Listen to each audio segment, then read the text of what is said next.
Someone just told you that the project you worked hard on isn't good enough.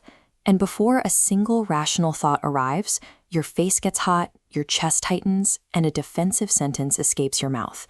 You didn't decide to say it, it just happened. Psychologists call this reaction flooding. The moment a conversation turns critical, your body interprets a sentence the exact same way it interprets a physical threat. Heart rate climbs, stress hormones surge. When that happens, blood physically moves away from the logic and problem-solving sectors of your brain. Your rational mind goes partly offline, right at the exact moment you need it most to process the feedback. So let's fix it. Imagine you're in a meeting, and your manager says, "The numbers in Section 3 don't hold up. We are going to build a real-time 5-step protocol to intercept your reaction. Taking criticism calmly is not a personality trait you are either born with or without. It is a mechanical, trainable skill.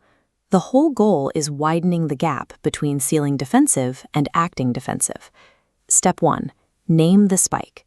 The instant you feel that heat rising in your chest, do one quiet thing inside your head. Give the emotion a silent label. Say to yourself, "I'm feeling defensive right now," or "that stung." Telling yourself to calm down almost never works, but putting a specific word to the emotion forces a change in your neural pathways. By naming the spike, you literally move electrical activity out of the amygdala, your panic center, and re-engage the prefrontal cortex. That gives you a foothold, but you must survive the hormonal flood. That's step 2, buy time. Use a stall phrase like, "Say more about that." Give your body 20 seconds, and stress hormones clear. Your heart slows. Silence feels unbearable when you are flooded. By using your stall phrase, you hand the floor back to the person criticizing you. They will keep talking to fill the silence, and every second they talk is a second your brain uses to reboot. Getting through that initial 20-second window without attacking back is the absolute foundation. It stops a momentary physical feeling from becoming a permanent career mistake. Now that your thinking brain is back, step 3, separate work from worth. A flooded brain translates "this report has errors" into "you are careless." Deliberately rewrite the translation. Reframe it into "something about my approach here can be better."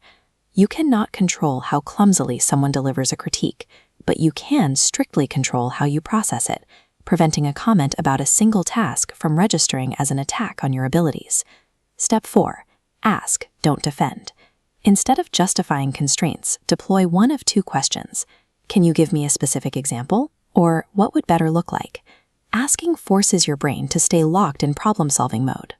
Keep these specific questions memorized. Having them preloaded means you don't have to invent calm, diplomatic vocabulary while your brain is still recovering from the initial shock.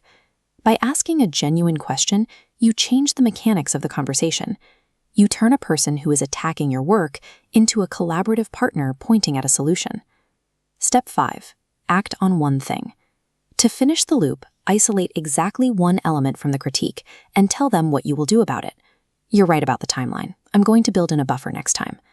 This final action provides a tangible psychological benefit.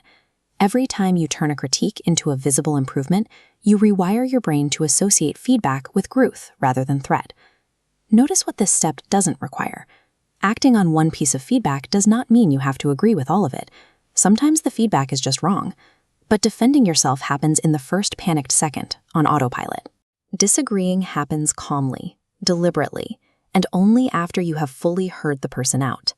Consistently finding just one concrete improvement out of every difficult conversation is the mechanism that slowly dissolves your defensive reflexes over time.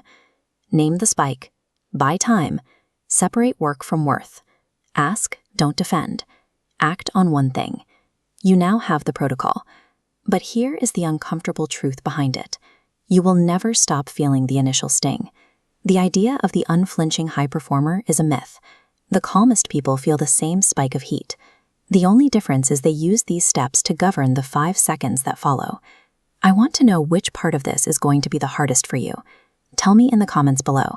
Which of these 5 steps will be the hardest to remember in the heat of the moment? Feeling defensive is a biological event that happens to you.